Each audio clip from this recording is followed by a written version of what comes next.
Dynamic playmakers on the gridiron, the best of the best over the last 2 decades. Welcome back to Blue Ridge 11 for our latest episode of 11 of the last 20. I'm your host, Chad Landers. Thanks for tuning into our countdown. Now today, we roll the highlight film to evaluate the best wide receivers from our coverage area over the past 20 years. So let's put on the football pads and see who made our list.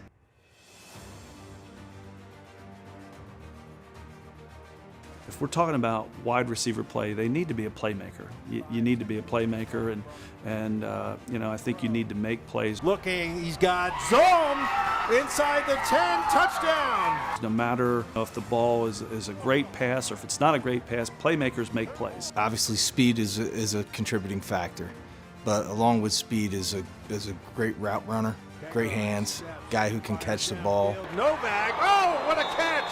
And he can secure the ball, so he can get hit, he's going to hold on to it. He is one tough receiver. The ability to catch a ball, wide out with bad hands as a DB, so you got to be able to catch things that hit you in the hands, and leadership qualities on the field. I always thought that catching ability and route running was the most important thing. If you're a good route runner and you can get open and you can catch the ball, you're a good receiver. I think route running is what separates good high school receivers from great high school receivers. Oftentimes you find some high school kids that are 4'6", 40 kids, but who work really hard on becoming good route runners. Zack Snyder with a catch and a beauty.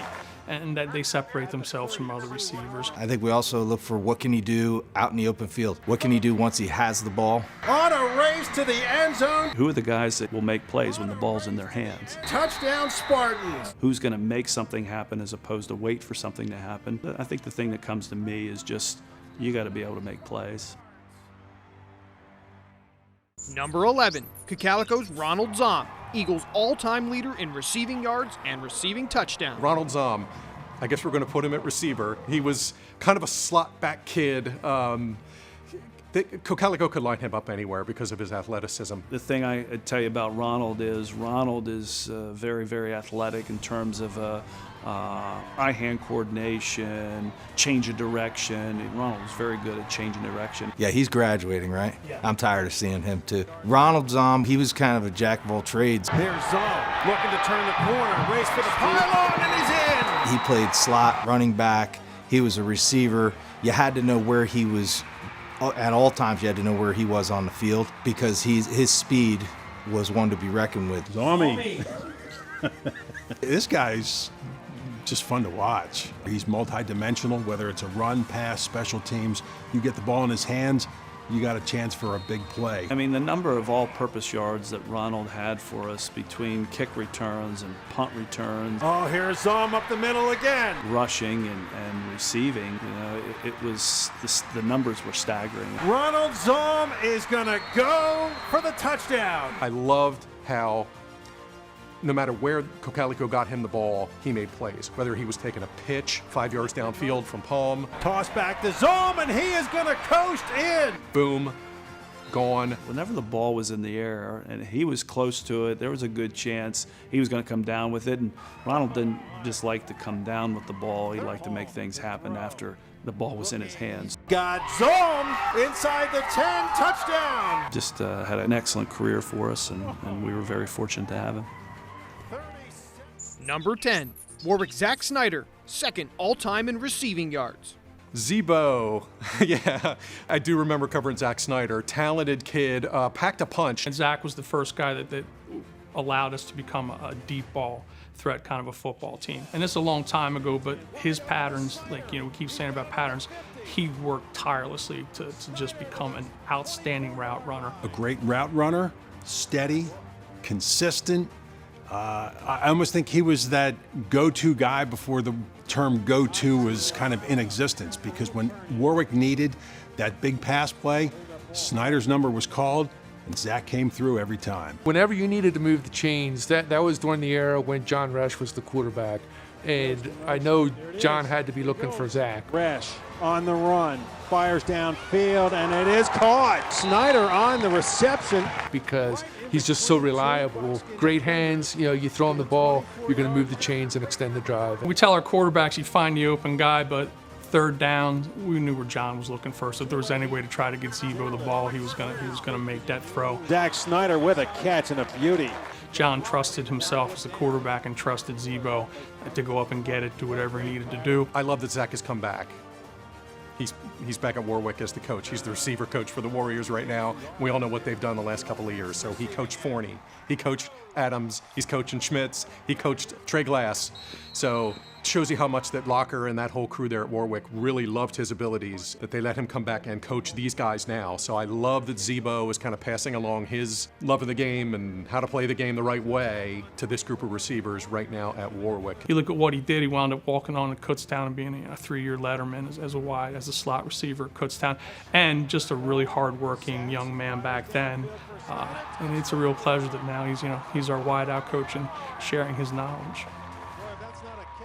Number 9, Manheim Central's Taylor Geib accumulated nearly 2,000 yards at tight end for the Barons. Taylor was special for us. I believe anytime you can have a tight end that has the combination of size and speed, has the ability to catch the ball, you're really going to be able to do a lot of things in your offense. Definition of hybrid.